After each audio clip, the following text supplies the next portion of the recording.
What's up, everybody? Caleb here with Delve In MTG, and we have the colorless cards from the Ixalan spoilers. Let's get going.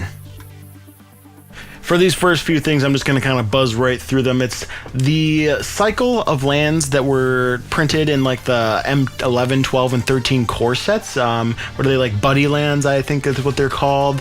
So it's like Dragon Skull Summit, Drowned Catacomb, Glacial Fortress, what is it, Rootbound Crag, and then where is that, Sun Petal Grove. Basically all of them will enter the battlefield tapped unless you control a basic land of the one of two colors that they tap for. They're just super sweet cards. Actually, it's not a basic land, I'm sorry. Like say Forest or Plains, Island, Swamp example. So you can use the cycle lands from Amonkhet to make these come in untapped. So you could play cycle land turn 1, turn 2 play one of these new buddy lands, and then boom, you have untapped dual lands. Pretty awesome.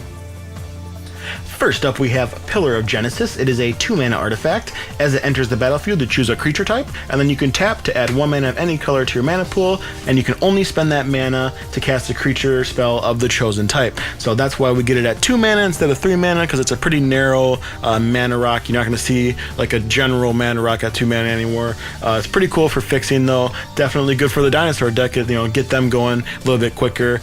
Yeah, pretty good card. Next up, we have Sleek Schooner. Vehicles are back. What I'm not sure is, I wonder if they're going to be like kind of an evergreen thing, so any set that could have like something that could be a vehicle, are they going to be vehicles?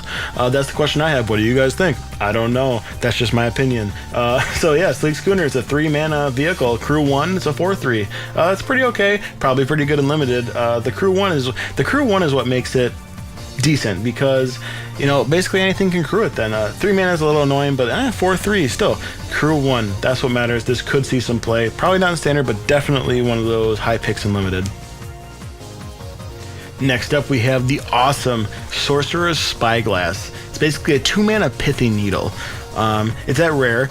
Basically, as it enters the battlefield, you get to look at an opponent's hand, then choose any card name, and then activated abilities of sources with the chosen name can't be activated unless they're mana abilities. So you're paying 1 more mana than Pithy Needle, but you get the added bonus of getting to look at your opponent's hand. So I would say it's just as good, if not slightly better than Pithy Needle. Obviously, having Needle on 1 mana can make or break some of the matchups in maybe Legacy and Modern, but for Standard, this is going to be absolutely awesome, and an awesome budget concern, awesome budget card for Modern if you want that type of effect.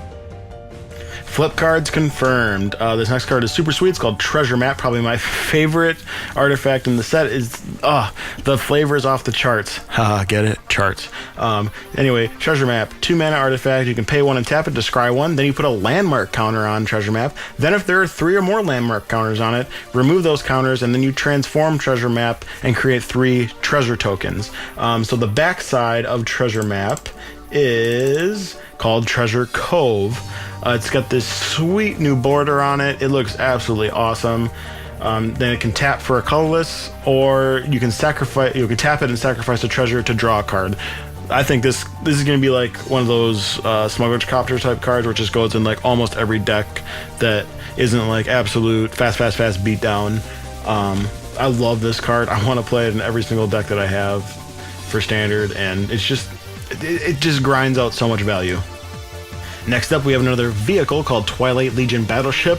It's got to be like a vampire battleship. That's pretty awesome. 5-mana vehicle. It's got a crew 2. It has vigilance, and then it's a 4/6 once it becomes a creature. It's all right. I like it as an uncommon slot. It'd be pretty cool to play it in limited. It's not going to see any play in standard at all, but definitely a cool pickup for like limited or sealed decks for sure.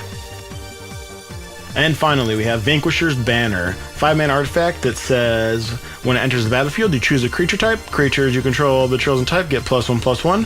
Whenever you cast a creature spell of the chosen type, draw a card. So it does it all. It gives your team a boost, and every time you cast a creature spell, I draw another one. So it's going to be pretty awesome. Definitely probably not going to see any play in like Modern or anything like that. It's going to be cool in Commander. But for Standard, it's definitely going to kind of be the glue, I think, that helps hold together a couple of the tribes. Definitely some good top end, or even out of the sideboard against control matchups. That way you can just keep grinding out value against them, so you don't run out of cards.